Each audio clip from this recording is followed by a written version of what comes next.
This is the Rise Up See Red podcast, all about the Arizona Cardinals and the NFL, featuring insider and outsider perspectives. Enjoy the best hour of Cardinals talk on the web. Now here are your hosts, Jess Root and Seth Cox.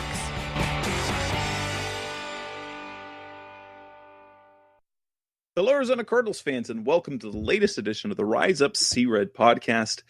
It is episode 224, and it is our second draft preview show. I'm your host, Jess Root from CardsWire.com, the USA Today NFL wire site covering, of course, the Arizona Cardinals. My co-host is Seth Cox from RevengeOfTheBirds.com, SB Nation's NFL site for the Arizona Cardinals. Both of us have been covering the Cardinals for some time. Both of us have grown up as Cardinals fans, so we continue to be fanalists, insiders, and outsiders all at the same time. Seth, we took care of the first round scenarios last week. We have a lot to talk about today in this show tonight on Tuesday night. We have a lot to talk about with the offense, and believe it or not, as much talk, because we just had a whole bunch of talk about Kyler Murray and everything. We're not even talk about Kyler Murray, are we? Unless a little bit, maybe about scenarios and stuff like that. Yeah, and you look at what the Cardinals, have done this offseason, and it's lent a lot of people, you and I included, to expect a heavy infusion of draft talent on the offensive side of the football. So that's where we're going to kind of focus on tonight. I think that the Cardinals picked a really good season draft-wise to have the needs that they have.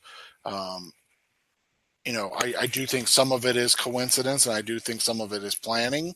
But when you look at where the draft is deepest, maybe the two worst position groups on the Cardinals, the wide receiver and the defensive line, are probably the two deepest in this draft. So it lines up pretty nicely. And so we're not going to spend really any time. If you want to hear about the first pick in particular, our last episode 223, we went over basically the different scenarios and made their case for their first pick. We made a case for Kyler Murray. We talked a lot about Kyler Murray in our last show, how it makes sense, why it would make sense. We made a case for Nick Bosa. We made a case for Quinnen Williams. We made a case for Josh Allen even. And then lastly, because there is also the possibility of trading out of that top pick, we looked at scenarios for trading out and players who they could end up getting in that 4, 7, 10 range as well. So you can go back and listen to that show if you have not discussed that. But today we're going to talk about non-quarterbacks because if they don't take a quarterback in the first round, if they don't take Kyler Murray, there's really no point to taking a quarterback for the rest of the draft. It's a wasted pick. So we're going to talk position on offense. We're going to talk about the wide receiver positions, the prospects. Are there any day one picks, or if in the case that the Cardinals end up with another first round pick or trade back in, prospects for day 2, prospects for day 3. Then we'll repeat the process, but for offensive line, who are the top prospects at tackle, interior, guys who could be had in the mid to late first round, day 2, day 3. We'll do the same thing with tight ends, and then end, at least on the offensive preview, with running backs. We're not going to worry about running backs in the first round. We'll look at running backs probably late day 2 and day 3. The Cardinals have met with a number of running backs. And then at the last part, we're going to talk about they made a signing. They added veteran cornerback Tramaine Brock, coached formerly by Vance Joseph at 2 previous stops, formerly of the San Francisco 49ers, Minnesota Vikings, and Denver Broncos. We'll close the show with that. So let's go ahead and get started. Let's talk about receivers. The Cardinals have a big need at receiver. And so let's talk about who are the top prospects who could be, say the Cardinals managed to end up with by trading. So if they trade Josh Rosen and go with Kyler Murray at the top of the draft, and they somehow have a mid to late, or even if they trade down and end up with a mid or late draft pick that they could use. Are there any receivers that are worth a mid to late first round pick that might fit what the Cardinals need?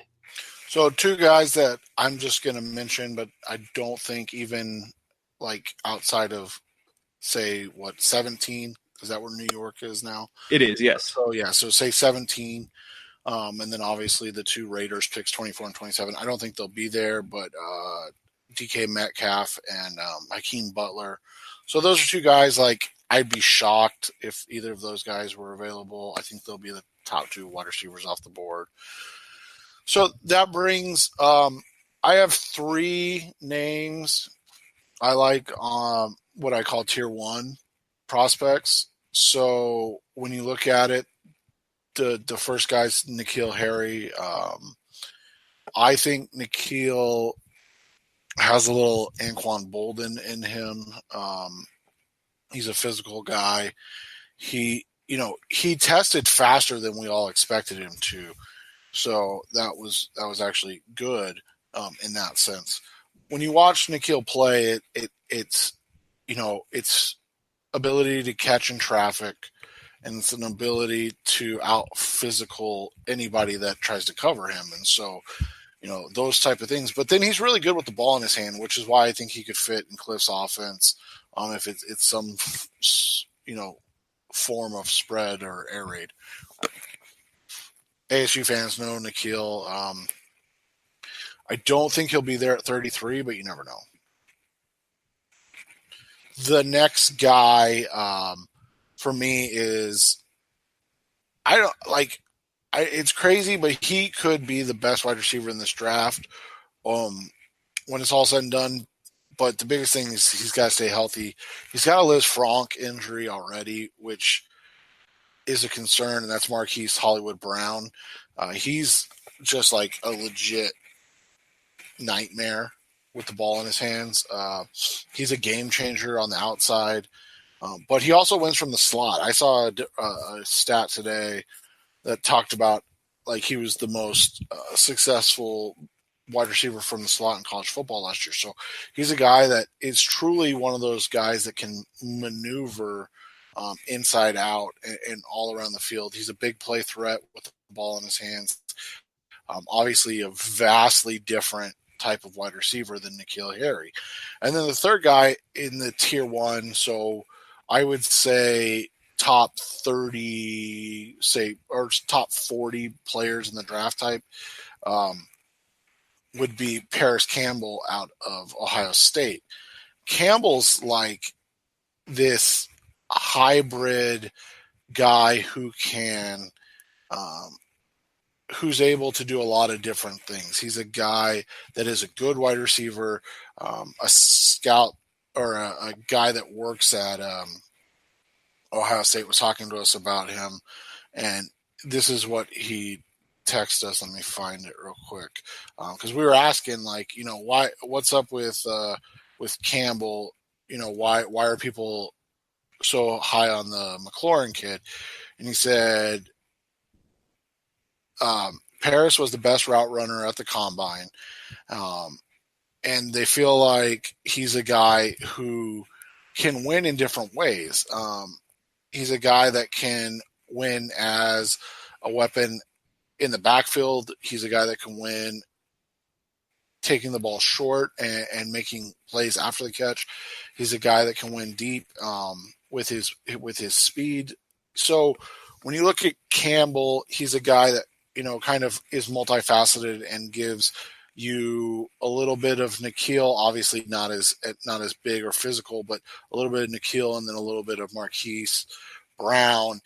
So those are the three guys I would look at as like, if could be there at 33.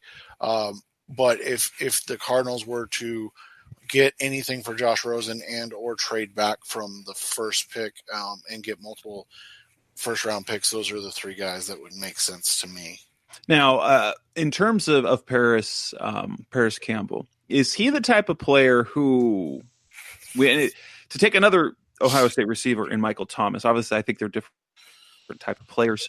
But is he the type of player who could end up having the sort of impact that Thomas has had for the Saints? A guy that tested well, had a lot of good things, but somehow managed to slip. I mean, a guy who was as productive and as talented as the next guy, and he has just become a monster at the next level. He's a guy, like you said, they're vastly different players, but like he is a guy that is successful. He's a guy that put up a lot of numbers while he was at Ohio State. So he's a guy that can be used in different ways. So Thomas is more of a pure kind of receiver, where Campbell has a little gadget to him as well. One of the guys that I talked to about it said he thinks this floor, so floor being, worst case scenario, for a guy like Campbell and why he would pick him in the first round, especially late in the first round, is because he sees him at worst having like a Chris Chambers type career. I don't know if you remember Chris Chambers of the Miami Dolphins. Played in the NFL for a long time. Had one 1,000-yard season. Had 2 seasons with 11 touchdowns, though. Had 2 additional seasons with 7 touchdowns. He had 5 seasons of 880 yards or more receiving. So, I mean, he was a guy that was kind of a big play guy. One season averaged 18 yards a catch. So, when you look at him from that perspective, like he's just he's a guy that you want the ball in his hands, 6 to 10 times a game, because he's a game breaker, and that's always needed. But when you're talking about Kingsbury's offense, where in the air raid, short passes are basically an extension of the run game. A guy like Paris Campbell, a guy like Marquise Brown, a guy like N'Keal Harry, they do it in different ways, but they're all guys that can get a lot of get a lot done after the catch, which is why I think they're important and can be fits in what Kingsbury's offense could look like. Now, in terms of Hollywood Brown, Marquise Brown, the one thing that you look at him and you say you've got something to worry about, and that's his frame. Cardinals have had another skinny type guy. Obviously, I'm not going to try and compare Marquise Brown and JJ Nelson in terms of talent, as obviously Brown was magnificent, amazing as a college player, and JJ Nelson was, he had 35 catches, his best season at UAB, but it was a fantastic returner. But again, 5'10", 160 is what Nelson was, and we've got Brown at 5'9", 166. How concerning is that build? Or do you think he can put on, say, just 10 more pounds and be like Deshaun Jackson? Yeah, I think that's what the hope is that he's a guy that has a little bit of room to put on, 10 to 15 pounds, get into the high 170s, low 180s by the time, it's all said and done. The biggest concern to me is not so much the frame, and it's just that he's already had a Liz Frank injury. So when you're talking about a guy, and it's not as serious as John Ross was back when the Bengals drafted him, 9th or 10th overall, but it's the same type of thing. Like when you're talking about a guy whose entire game is predicated on the ability that he's going to run by you at any moment, so you have to give him, 18 yards of cushion because he's going to eat that up in literally 1.5 seconds. The concern with the foot is he going to be a guy that can consistently give you, 16 games where he's able to be that game breaker, where he's not just a straight line guy because he's not able to make moves in the short and consistently cut and things of that nature. That's more what the concern is to me, because will he become Sammy Watson? Yeah. Like guys with lower body injuries tend to always have lower body injuries. I mean, we've seen it with DJ Humphries. We've seen it with Robert Kimdiche. Like these guys that have struggled with before tend to just continue to struggle with him. The thing is with Brown is that it not that it only, but it only cost him, the playoff game. So he played 12 games during the regular season. He just couldn't play in the biggest game, which was unfortunate, but just, it is what it is too at that point. He played 13 games his sophomore year. So, he's played 25 career college games. He put up over 2,400 yards and 17 touchdowns. So he's, like I said, he's a guy that you just find a way to get the ball in his hands. Moving past that first tier, who are some guys that the way things play out, the Cardinals might not be able to, if their board is set, if they don't take anyone until the top of the third round at receiver, or who are some, or if they get, or, if they end up with a less than desired return for a Josh Rosen and end up getting like a pick in the late 30s, early 40s, which I know wouldn't make fans happy, but just go with the thought process of where these picks are coming from. When you look at it, the first name that jumps off is Andy Isabella. He's been a guy that's been kind of like the darling of the draft season. The biggest thing with him is he's small. You want to talk about tiny. I joked the other day, could you imagine if the Cardinals drafted at 1 Kyler Murray and then came back at 33 and drafted Andy Isabella? Like, one's 5'10" and a quarter and 205 pounds, and the other one's 5'9" and 188 pounds. Like, that would be absolutely hilarious to just kind of see it. Isabella is one of those guys that, because of his stature, he's always been overlooked by everybody, but all he does is, like, this dude just produces in the most insane way possible. And he got better every season, which I think is always one of the most important things when it comes to prospects, is that are on, what's the word I'm looking for? Because UMass is a D1 program now, right? I don't know. It is. It's an independent, so it's not connected. It's like your Notre Dame and BYU in terms of. Okay, but then on as a terrible football school. Okay. Yes, like I thought. When I was looking at small school guys, I asked them, "Oh, it's an FBS school." What? Yeah. So when you look at it, freshman year, he was a running back, so he's recruited to UMass as a running back, which explains his run after the catch style and ability. But two receptions, for 7 yards, nothing really. Transition to wide receiver as a sophomore, and just kind of it just kind of blossomed from there. He had 62 catches as a sophomore, 801 yards and 7 touchdowns. His junior year, he had 65 catches for over 1,000 yards and 10 touchdowns. And by the way, each of those years he had over 100 yards rushing, which is crazy, right? Like, you got a guy that's an 800-yard receiver and 100 yards rushing, and then a 1,000-yard receiver and 100 yards rushing. So, yeah, his production in terms of numbers kind of matches up with what Chase Edmonds did at Fordham. Right. And so then his last year, you look at it, 102 receptions, just call it 1,700 yards for easy math, and then 13 touchdowns. Dude's just a baller. There's no other way to put it. Like, there's no hyperbole. There's no. You're not going to draft Andy Isabella because he's a prototype. You're not going to draft Andy Isabella because he does things the way that you've seen it always done in the NFL. You're drafting Andy Isabella because you look at him and you go, holy cow, this guy is a guy that is going to be a, 16-game security blanket for Josh Rosen or Kyler Murray or, Brett Hundley or whoever your quarterback is. Like, this is a guy that's just going to eat up underneath routes, that's going to just be open all the time.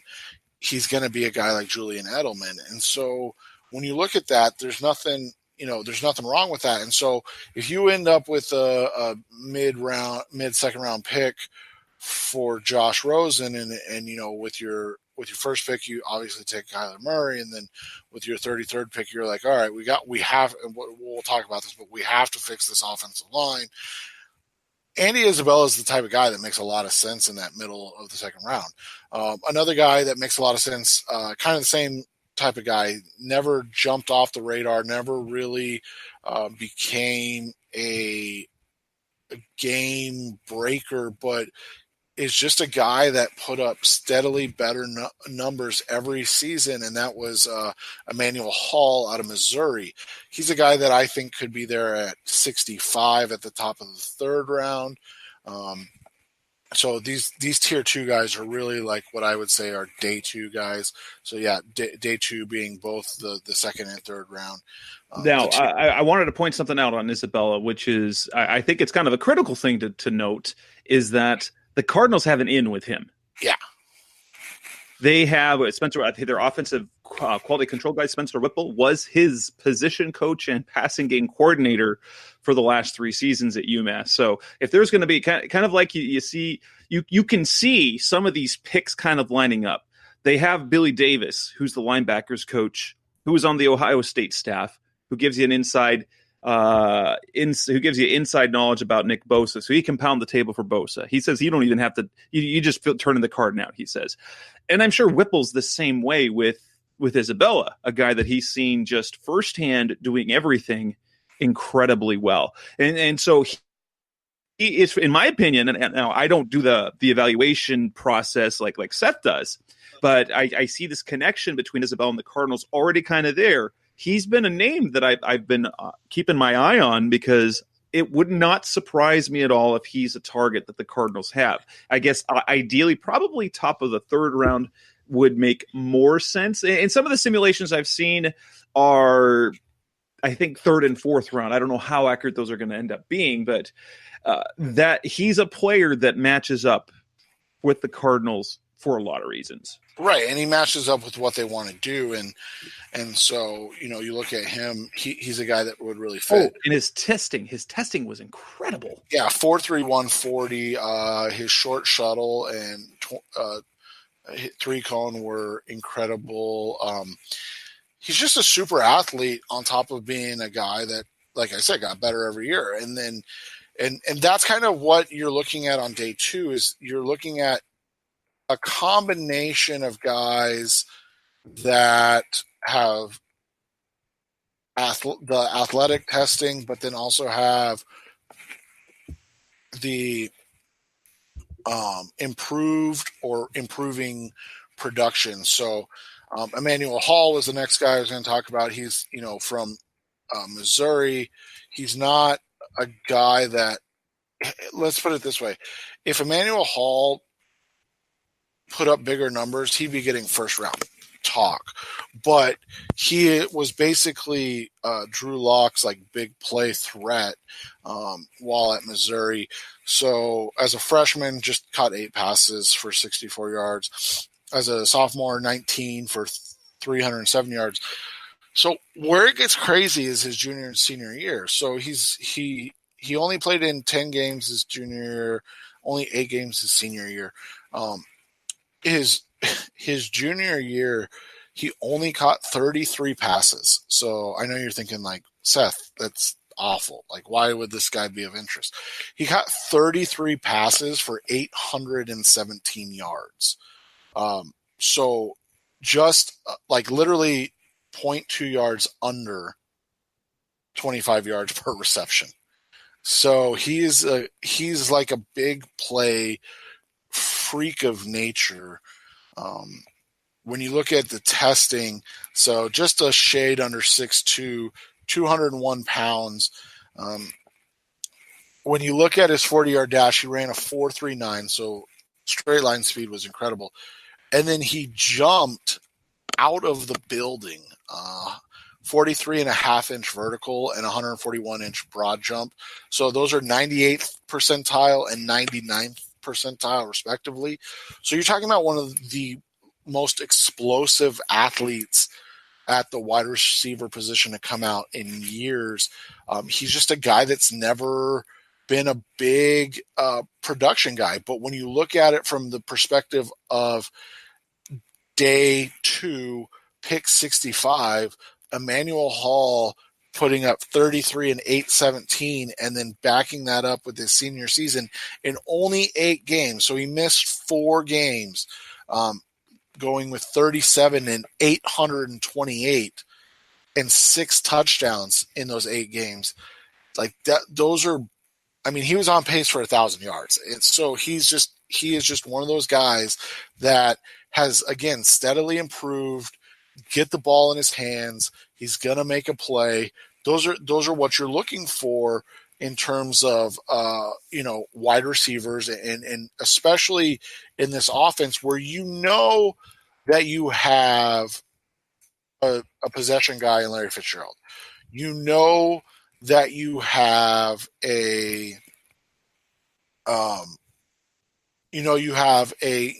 of intermediate big play guy in Christian Kirk. So what is that? What are they missing? They're missing a guy that can take the top off of the defense, that can be a big play threat down the field. In the same mold, in that round 3 range, that pick 65 range, is Miles Boykin out of Notre Dame. Another guy who, when you look at the numbers, never was a guy that was, your number 1 wide receiver. But again, each and every season he got better. Didn't produce at all as a freshman. Sophomore year played in 6 games, had 6 catches, 81 yards, 1 touchdown. Junior year played in 7 games, had 12 catches, but for 253 yards and 2 touchdowns. So over 20 yards per catch his junior year, and then improved greatly his senior year. Again, that's what, when you're talking about these like day 2 prospects, they're not day 1 prospects, obviously. So you want to see growth. You want to see guys that are getting better each and every season. And then you want to see something that, from an athletic standpoint, that trumps them as guys that you should draft.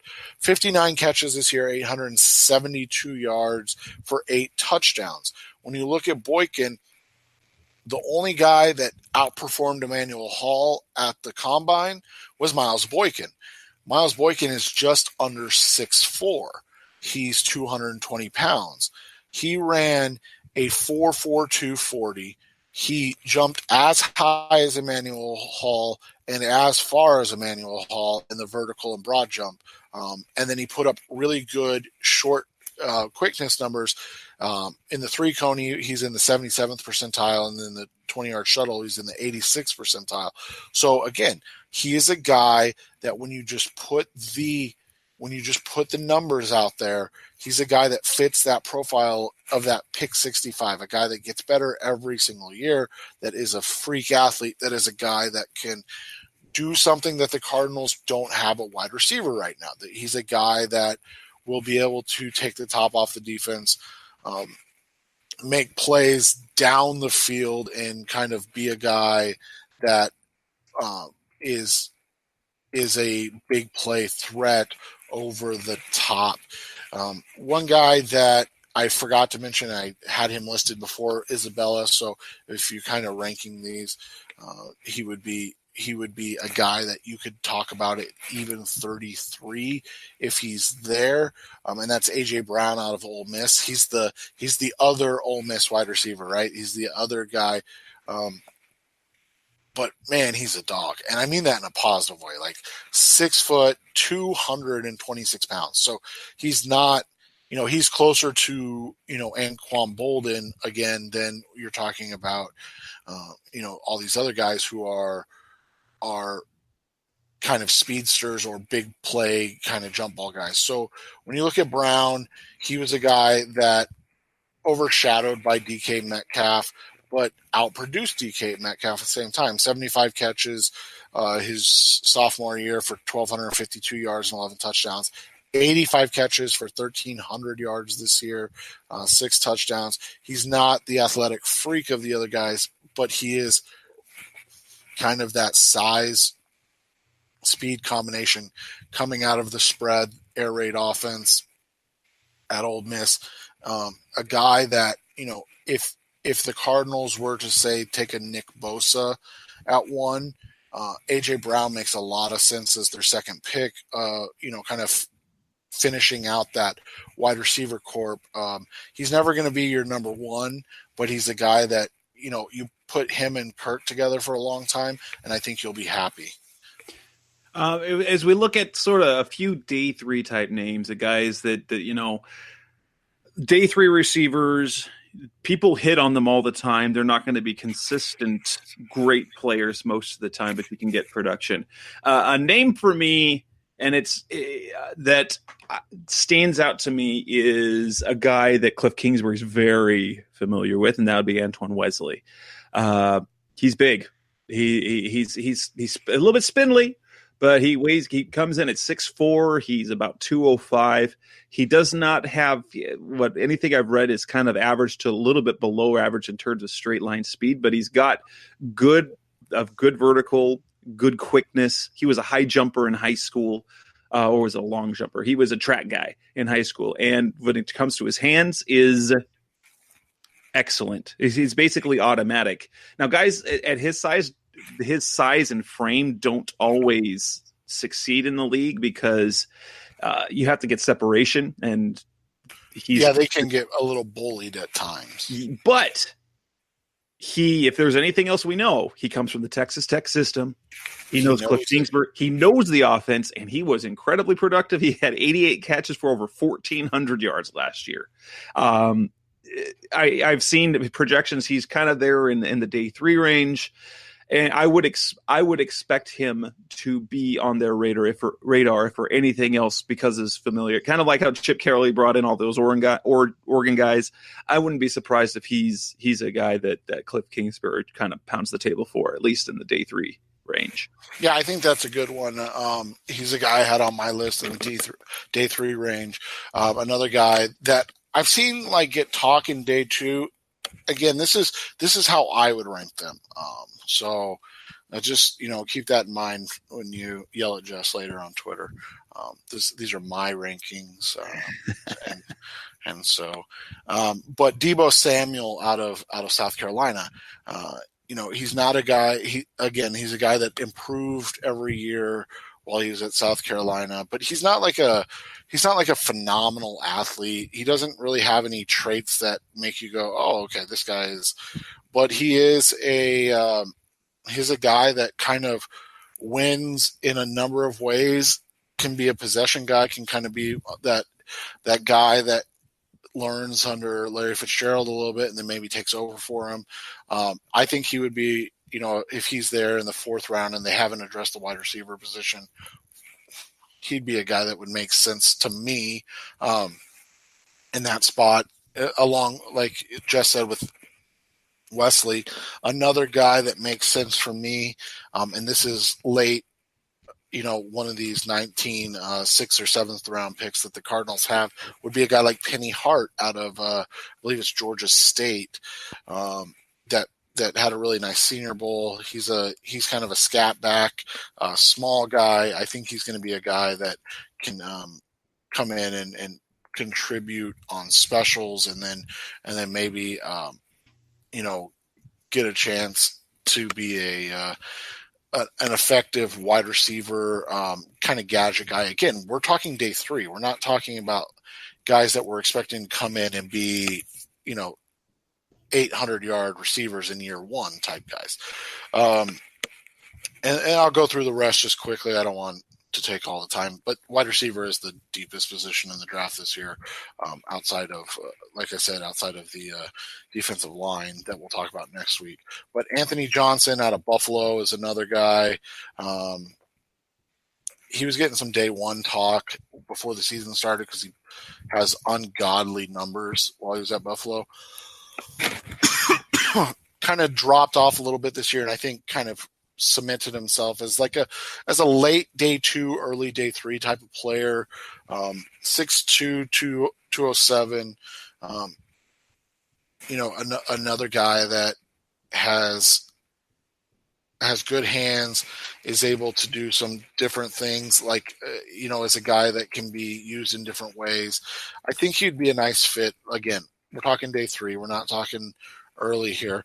The reason you're going to see him on day 3 is he really didn't test well. He didn't run 40. His vertical and his broad jump and his 3-cone were just really, really bad. So you're going off the idea that this is just a guy that can that can maybe be a possession type guy as things move along. Jalen Hurd used to be a running back, converted to wide receiver. Again, day 3 type of guy. And then Hunter Renfrow, like 7th round type of guy. Another one of those kind of try hard slot guys that could fit for the Arizona Cardinals. In terms of small school players, the Cardinals have drafted 10 small school players since Steve Keim took over. They've taken at least one every single year.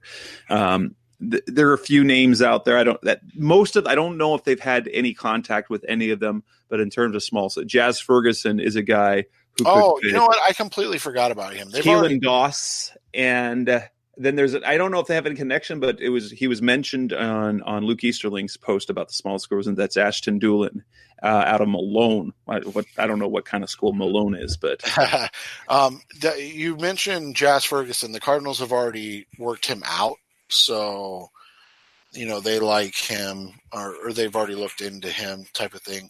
He's a big dude, and he tested pretty well. I think Doolin, I have some information on him from somebody. I got a tip on a young guy. Who was it? When you look at it, that's who it is. This kid from Campbell. Anthony Robbins, I think his name is, or is it Aaron Blockman? Yeah, Aaron Blockman. Was a small school guy from Campbell. I didn't even know Campbell was a real school. I thought it was a joke. So you guys in your deep scouting, you guys are crazy. But yeah, so when you look at it, this is definitely a good draft to need wide receivers. I don't think it's a good draft to want to get like a true number 1 wide receiver, but we've seen the Eagles, we've seen the Patriots, obviously every other year. I don't really think you need a true number 1 receiver. I don't think you need a prime Larry Fitzgerald. I think if you have, 3 Christian Kirk type guys who are potential high end 2 receivers, that's just as good as having a true 1 and then like a number 2 and a number 3.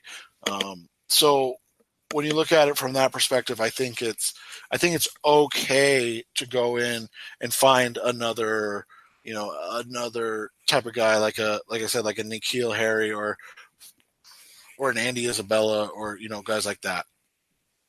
All right, we'll wrap up. So we've been talking a lot about receivers. That probably went on longer than we anticipated. So coming up next on the Rise Up C-Red podcast, we're going to hit the other big need to have on offense, and that's the offensive line. That's got up next on Rise Up C-Red. We're back on the Rise Up C-Red podcast, the best hour of Cardinals talk on the web. Offensive line, huge need. The Cardinals have guys. They do. They have guys at position, but they've got their tackles have 1 year left.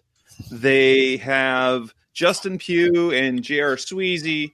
Hopefully J.R. Sweezy does not turn into the next Andre Smith in terms of his impact. A.Q. Shipley is got 1 year left on his deal and probably doesn't have a whole lot of time left in the league. Mason Cole, we don't know what the deal was with him. They talk about him as it's starting to sound like what happened a year ago with Evan Boehm. What do they seem to like the most about Evan Boehm? His versatility, which means they don't really have a place for him. Like Earl Watford, he was able to play everywhere. They didn't really have a place for him. So we'll have to see what happens with Mason Cole moving forward. But the Cardinals do have needs on the offensive line, and there are guys that can fill those needs. Obviously, it's not going to happen at the top of the draft unless they trade far enough back where, say, a Jonah Williams is kind of the target. But if they're in the middle to late of the first round, who could be a guy or two who could fit the bill for them? So I've got I've got three guys, not including Jonah Williams and four guys, not including Jonah Williams and Jawan Taylor, who I think will be top 15 picks like Metcalf and Butler. I try to steer away from those guys because I don't want to like confuse myself. When you look at this draft class, I think there's three interior linemen that are what I would call day one starter type guys. Eric McCoy, I think, is the best interior lineman in this draft class.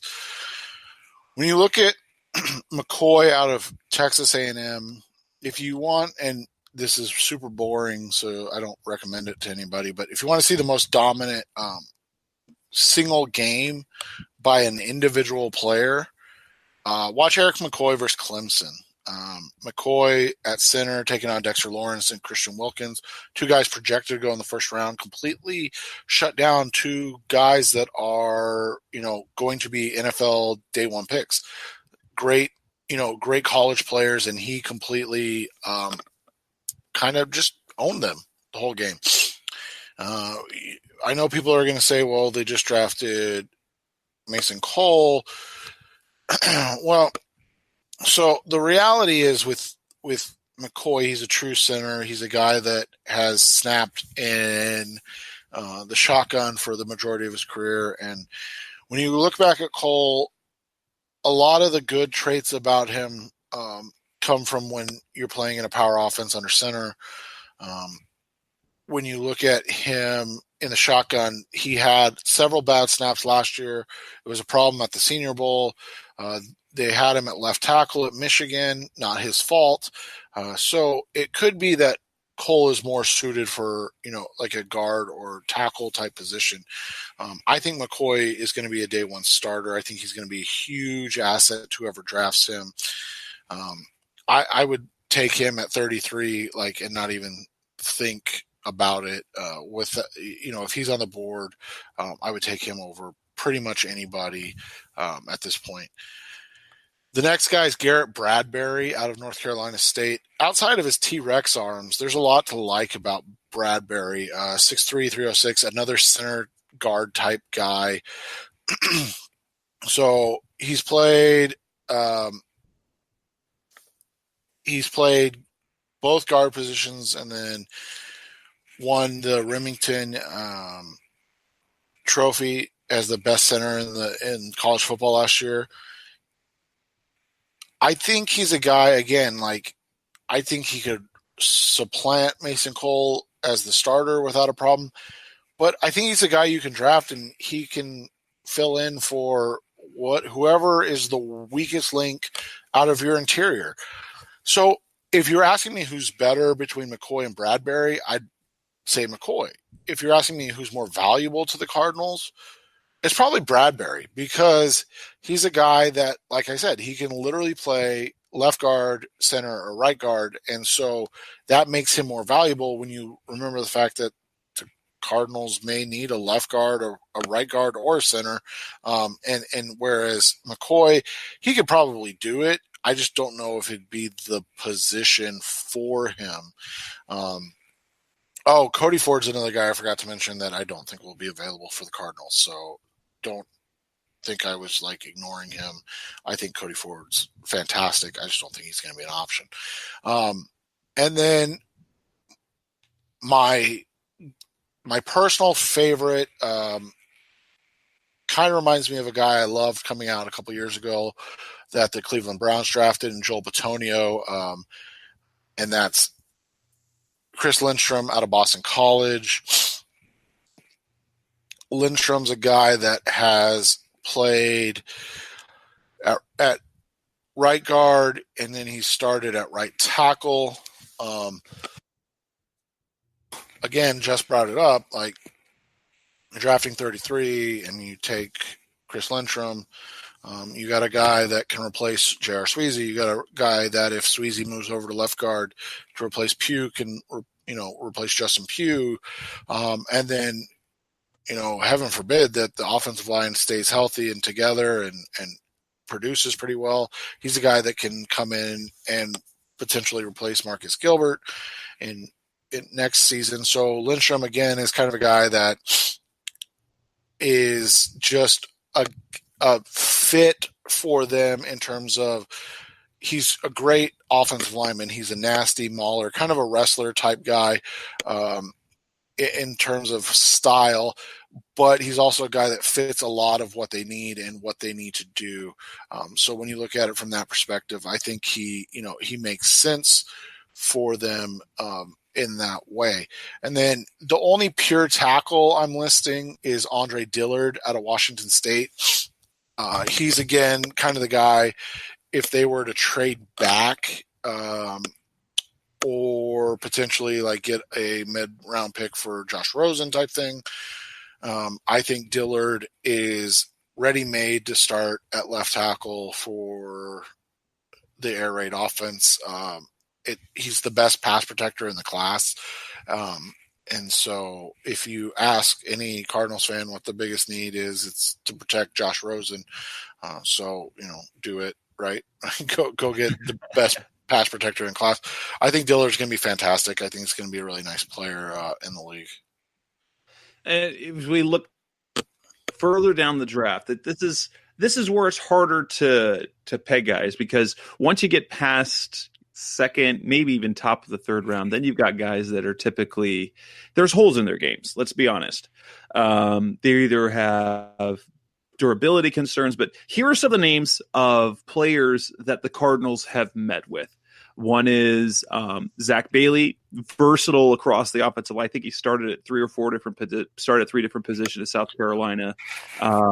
Broke his fibula at the end of last season. They've met with as well Dennis Daly out of South Carolina. So they kind of looked at some South Carolina players. Lamont Gaillard out of Georgia. They've looked at who's another guy? Tyree St. Louis out of Miami. Eric McCoy's already brought up. And then Caleb McGarry they just met with, right? Yes.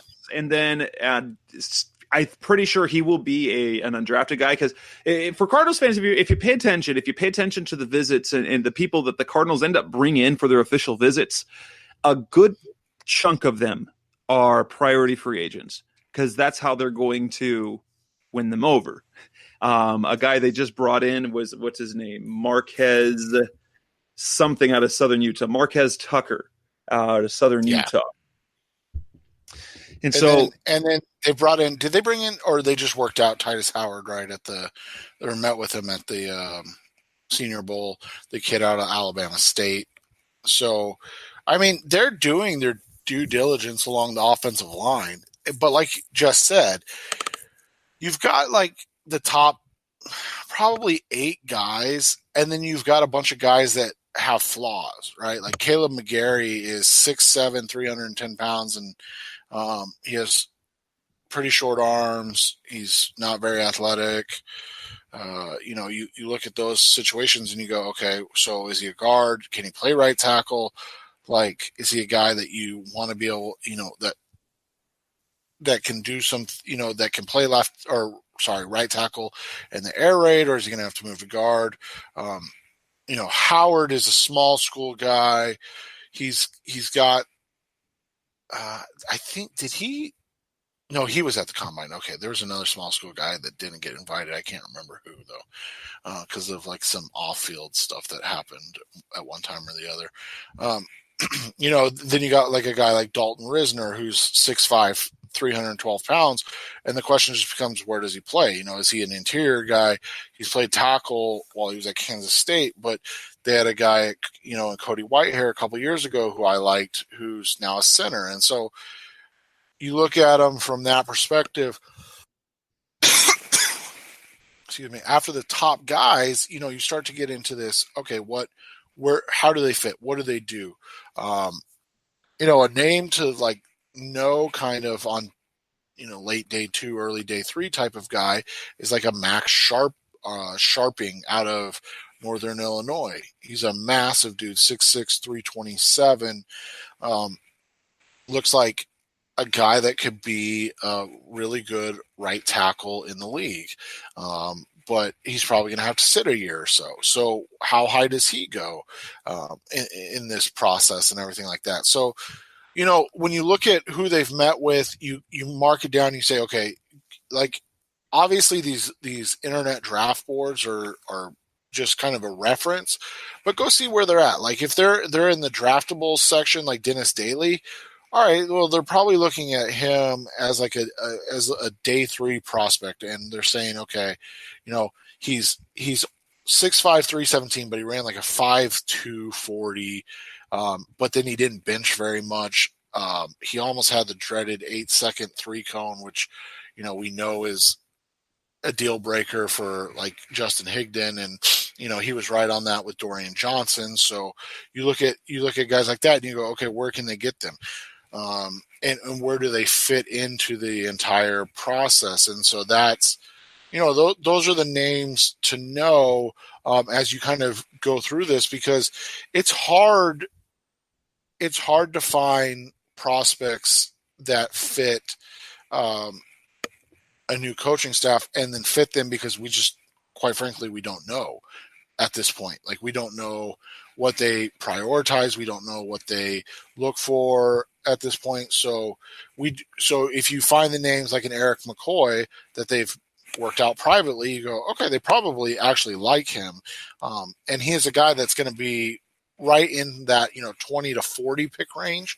So that makes sense. And so, a guy like him makes a lot of sense to get to know, because he fits in with the Kingsbury offensive scheme as a center. And then you look at a guy like McGarry, like Jess brought up or wrote about today, he's a right tackle. Okay, they probably get him on in the 3rd round. So you just, use the information that's available on the internet and understand, like, okay, some of these guys are, like Jess said, they bring in and they try to get a deal in place, basically illegally, handshake deal. Like, hey, if you don't get drafted, we're going to be calling you right after the draft is over to get you set up for, an undrafted free agent, to be an undrafted free agent for us. So just keep us in mind with that. Good. Wrapping that up, we're going to come back and talk about another need, and not as critical a need, but a need nonetheless. That's at tight end. That's coming up next on the Rise Up See Red podcast. We're back on the Rise Up See Red podcast, best hour of Cardinals talk on the web. It's time to talk tight ends. Obviously, we're not going to take a tight end at the top of the draft. That would be foolish. However, I know that Seth really, really covets one particular player, and he doesn't really think he will be at 33, but don't you just wish that Noah Fant could fall all the way down to 33? And while he's not a receiver, wouldn't he fit really nicely in that offense? He would, and he'd be a guy that, he is just a freak athlete. I mean freak for his size. I mean, he's 6'4", 250, ran a 4.5 40, had a 40-inch vertical, 6'8", 1.3 cone, and a 4.22 shuttle. Like those are insane numbers when you look at them in comparison to even like wide receivers. Like you can go to the mock draftable website and put Fant down, and you put him down as an athlete, and then move it to wide receiver, and you're like, holy crap, this is a guy that tested like Vincent Jackson, right? Like Vincent Jackson's a really good wide receiver. Like he's comparable to N'Keal Harry athletically. So dude's just a freak of nature. I don't think he'll be there at 33. There's like the way that Travis Kelce, the way that obviously Rob Gronkowski that has since retired, the way that those guys have helped transform offenses. And then you got a guy like Eric Ebron, who just went to Indianapolis and put up, insane numbers for the first time in his career, when he finally had, somebody that knew how to use them. And so when you look at the way it goes, I don't think that that Fant is a guy that's going to be available at 33. I just think that the way the NFL's trending and everything like that, when you can get a guy that's going to go for 700 yards and 13 touchdowns, like an Eric Ebron did, it's going to be really hard to justify, him getting out of the first round. But Fant would be the only one, because TJ Hawkinson, I doubt, is going to be there. He's another one of the guys that tested out really well and is beloved by everybody heading into this. Hawkinson's getting talked about like as high as 9th overall. So we'll see how that, or 7th overall, to the Jaguars. So that's kind of, he's probably out of their range. From there, so Fant at 33, 2 guys at 65 that could, or 3 guys, that could interest me at 65. Irv Smith out of Alabama, Dawson Knox out of Mississippi, and then Jay Sternberger, out of Texas A&M. So obviously Smith is he's a little smaller. He kind of fits in the Charles Clay mold, though, like 6'2", 240, kind of more H-back-ish than tight end. When you look at him, he's a guy that's going to be a pretty good blocker, but he's, again, more of a wide receiver type, kind of a move tight end, H-back type of guy than those. Knox is a really interesting one. It's a name to know. Dawson Knox out of Mississippi. All right. So he's 6'4", 255. He's a guy that didn't get a ton of work in college. But when you're talking about being on a team with DK Metcalf and AJ Brown, I mean, it's going to be hard to get work, in that offense. And so Knox had 39 receptions for 605 yards in his career. So no touchdowns in his career. Really, really capable blocker. And that's why I think he's an interesting one, because he's a decent size, speed guy, and he could be a guy that really kind of works his way into the offense over the next couple of seasons. So that's a guy to watch. Like I said, 65 would be the earliest. You might even be able to get him at the beginning of day 3. And then Sternberger was another guy. Again, didn't test as well as everybody was expecting. Everybody expected a little bit more of an athlete. Ended up being a 4.75 guy, which I think is going to push him down into day 3 or like late day 2 type. Like, these aren't guys when you draft a tight end high, they've got to have a trump trait over other players. And so, Sternberger comes from a spread offense. Knox comes from a spread offense. Both are more than capable blockers, though, so that's always important. Sternberger's obviously a better college player in terms of production than what Knox was, but he is a guy that only had 1 year really of production. So you kind of watch and see, how that falls overall with him. Day 3, I mean, I don't hate the kid out of Notre Dame, Elise Mack. He's not bad. Foster better than Troy Nicholas. Well, he's going to be healthy. So, he's 6'4", 250. Again, another guy that can probably, be had on day 3 somewhere. Foster Moreau out of LSU. They like to run the football quite a bit at LSU. So, it's not, the worst thing at all. But is he a guy that can fit into Cliff Kingsbury's offense? That's the hardest thing when you kind of are starting to sample out tight ends now. It's like, all right, so you've got your H-back tight ends, which is more of like the Charles Clay mold. So Fant's obviously the top of that list, but then you've got other guys like Irv Smith and there's one more. I can't remember whose name. Oh, Caleb Wilson out of UCLA. Guys that aren't exactly like great blockers or used as blockers that much. So you have to kind of follow and watch and see if they are going to ask a lot of blocking out of their tight ends. I would say no based on who's on the roster, but at the same time, you never know. Maybe a Dawson Knox or a Foster Moreau make more sense because they're guys that have blocked more and they can come in and do that. And the other guys, just to kind of throw some of the names out there, the players they've met with. This doesn't mean anything. So, like Seth mentioned, Jay Sternberger's a guy that they have worked out. They've looked at Dax Raymond out of Utah State. He may be a 7th rounder, maybe priority free agent type guy, isn't he?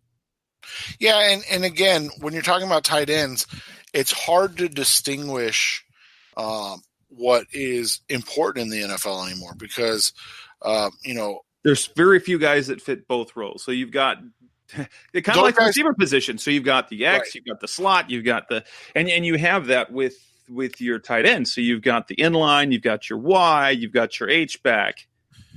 So yeah, and so that's what you're looking at now. Is like, okay, they bring in Dax Raymond out of Utah State. He's 6'5", 255.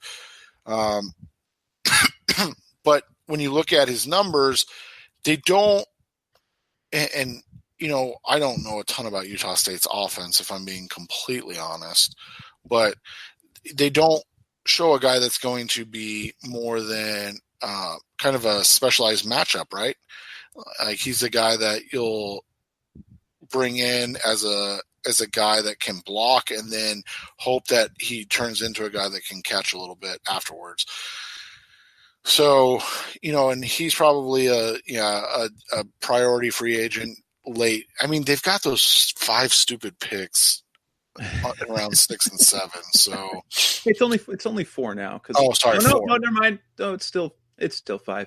Yeah. So that's the thing is like Dax Raymond makes sense there, right? Because, okay, well, we're just looking for a blocking tight end. All right. Well, let's ensure we get this guy who is likely an undrafted free agent. Let's just make sure we get him. We don't have to worry about it. Right. So those type of guys all kind of make sense.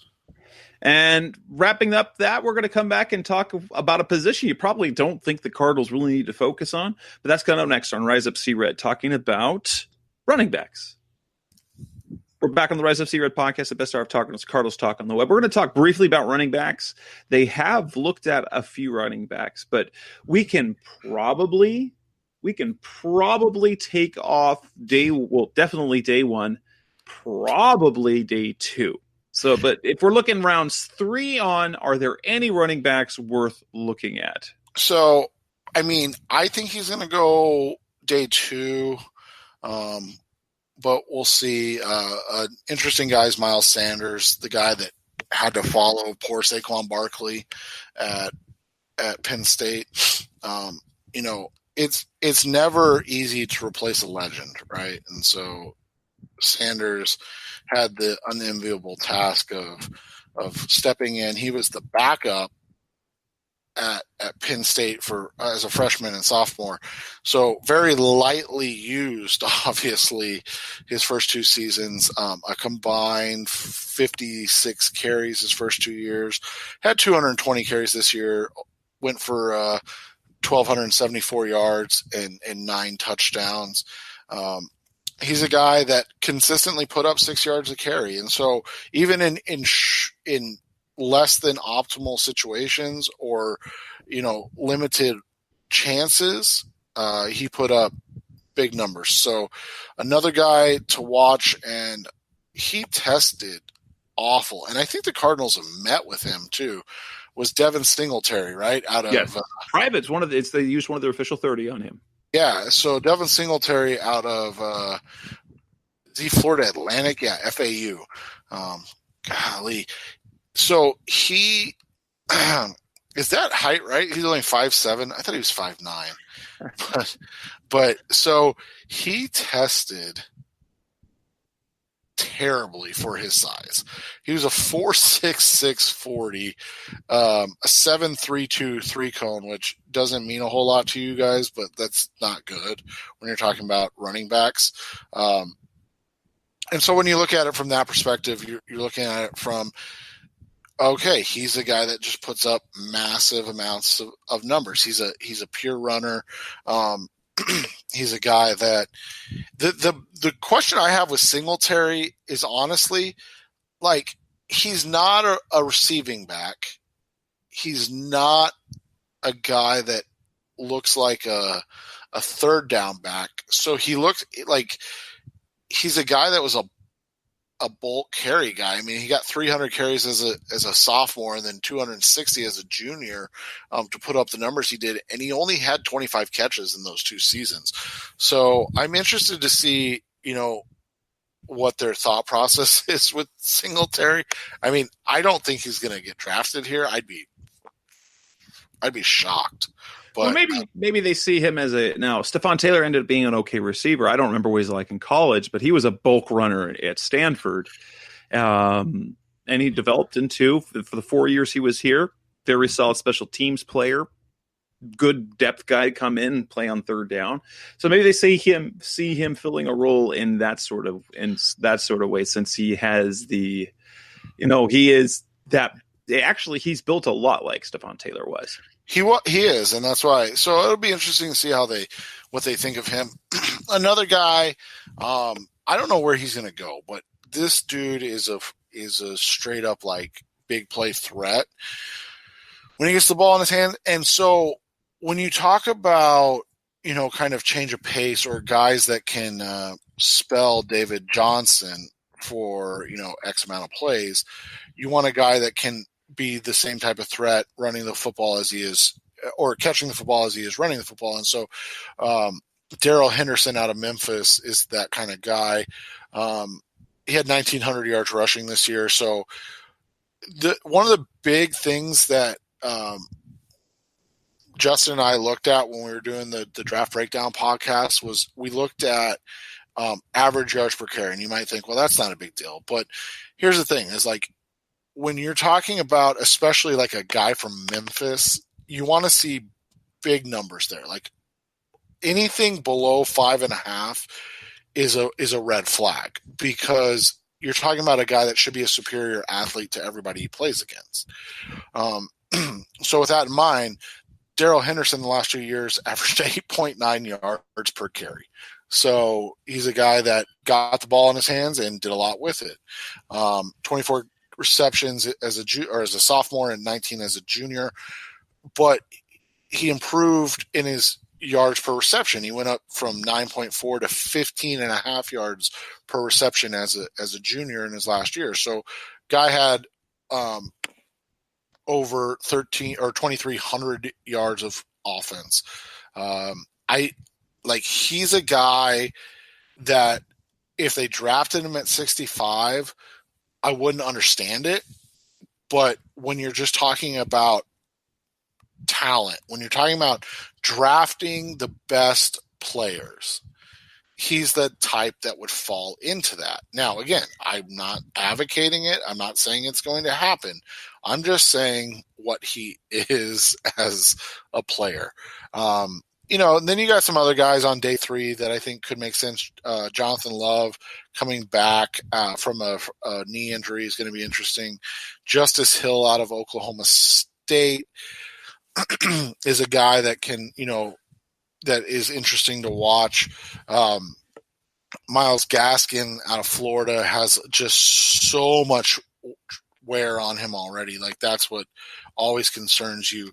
A guy to watch, and somebody that I always thought was going to kind of break out and never did, and he's been behind a bunch of studs, and so it would make sense to come to Arizona where he'd be behind another stud, would be Mike Weber out of Ohio State. Weber is a guy that had over 1,000 yards as a freshman and then never really got the ball again, but he was over 6 yards a carry as a freshman, 6.2 as a junior, 5.5 last year, almost had 1,000 yards rushing on only 170 carries. put up over 20 receptions in 2 seasons.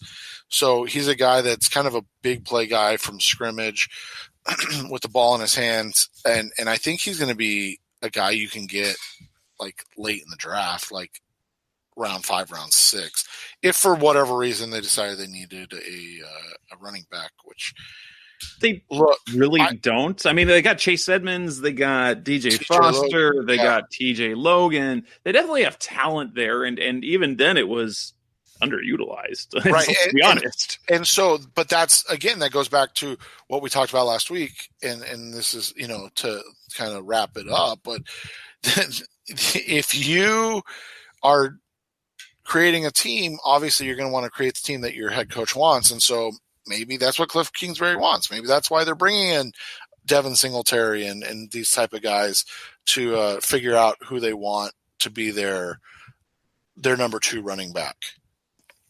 And we will wrap up that edition of the Rise Up C-Red podcast. We'll come back for one short bit, and we'll talk about one addition the Cardinals have made. Since we probably won't get a chance to really talk about it other time, they have added a cornerback, Tramaine Brock. We'll talk about that on our Rise Up C-Red podcast when we come back.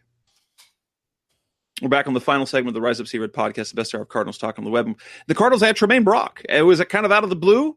They hosted 2 veteran cornerbacks in Tramaine Brock and Morris Claiborne. The report came out that they were to sign Brock. That was announced on Tuesday. And they add a player who has not been that great a player over the years, had a particularly productive 2013. However, he's a guy that Vance Joseph knows quite well. He was the defensive backs coach when Brock signed on with the 49ers as an undrafted rookie. Vance Joseph brought him over a year ago to the Broncos, and now he joins the Cardinals, making it now the 3rd stint he matches up with Joseph. What can we expect from Brock? And I asked John Heath who runs the Broncos Wire site for my network, and he played mostly outside, wasn't particularly good, but it appears that he is fairly versatile. Mike Jurecki saying that he's the favorite right now to play in the slot, but like you said, Alford can move inside. So maybe if he's gonna be cornerback 3, he pushes Alford inside and Brock mans the outside of nickel. But I like the addition. If anything else, he's a solid vet. He's played in the defense that Vance Joseph has run, and he's been relatively healthy too. Right, and he's played cornerback in the league. So now you have more than just David Amerson, an experienced cornerback, going against Brandon Williams, and Dietrich Nichols, who was an undrafted rookie a year ago. So it's just adding depth talent. Whether or not he comes out to anything, we'll have to wait and see. Right, and it's one of those signings that just makes sense when you look at it from a number of perspectives. The first being that they don't have a slot cornerback, right? So they needed something, whether it's to play slot, whether it's to come in and play boundary and slide Robert Alford into the slot, whatever it is, it made sense. And it makes more sense when you look at it that they were looking at Morris Claiborne. Claiborne is probably going to sign for more money. So they were able to get maybe a lesser talent at a significantly cheaper price. But also has value and familiarity with the defense. Right, and that there won't be a learning curve on as well. So it's not going to be a signing that anybody writes home about, but it's not going to be a signing that you're going to go, what the heck is this team doing? Like, this doesn't make sense. No, it makes perfect sense. We'll see if it works. If it doesn't, it doesn't. But it's a low risk, high reward type signing. And as we saw with a year ago when the Cardinals side Ben Wickery, Brock, in this sense, he's much older, but with him and the kid Shaw that they brought up, that they signed as well, they remind me in terms of familiarity. They kind of can be that Ben Wickery type player who knows the defense, who can be a little bit versatile, and probably will flash in the offseason and preseason because of the lack of that learning curve. Right. They'll be the ones that look good in the defense because they know what they're doing. Yes.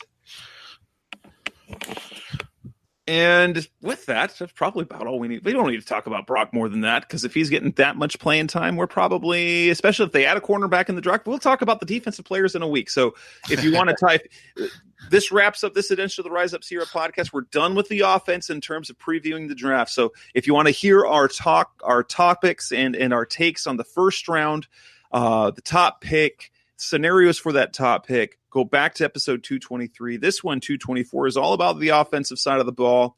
We're going to come back next week, talk about defense. And after that, we will have our mock draft to wrap up our draft coverage until after the actual draft happens and we can react to the guys the Cardinals actually add. And with that, thanks for listening. As always, that's Seth Cox from RevengeOfTheBirds.com, and I'm Jess Root from CardsWire.com. Thanks for listening. We'll be back in again a week from now. Thanks for listening to the latest edition of the Rise Up See Red podcast. Listen to previous episodes and subscribe to the show on Apple Podcasts, Stitcher Radio, Audioboom, or many other podcast platforms so shows are delivered directly to your mobile device. Please give the show a 5-star rating and always support the sponsors who support the show.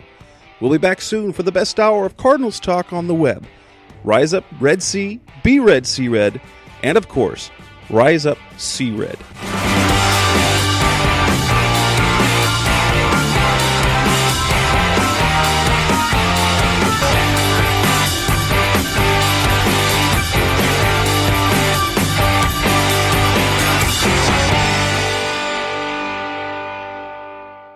Rise up!